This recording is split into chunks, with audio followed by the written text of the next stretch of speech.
is now protected because one judge decided it is illogical, and yet you've got it. I mean, it is very illogical, and yet it can be used horrifically across the board down the line, down the road. Okay, so here's again going back to a theory kind of question.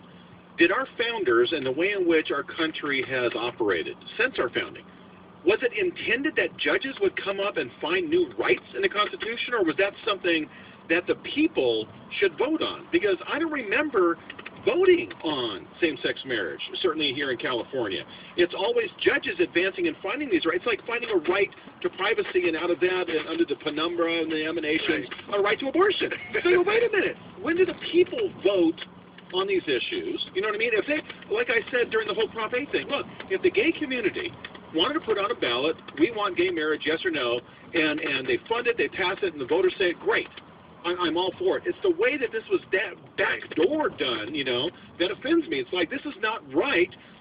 We want the judges ruling on the constitutionality of laws. We want legislatures making laws. This needs to be in front of people and voters and argued in the legislature and then eventually voted on by representatives whom we can hold accountable. Exactly. You hit the nail right on the head. And yet, that's what we call this judicial activism, because they're not looking at the Constitution and laws on its face. They're using their ability to just simply overrule the voice of the people. And it's really serious, because if the people in this country lose confidence that they can go to the polls and have their voice respected, if they know it's just going to be shot down by some activist judge, then we don't really feel like we're being our voice is being respected at the ballot box, and our whole credibility of having a democratic republic is hanging in the balance. Yeah. No, it's a whole separation of powers issue. The judiciary's out of control. That's why Newt's comments, you know, struck a chord with a lot of people.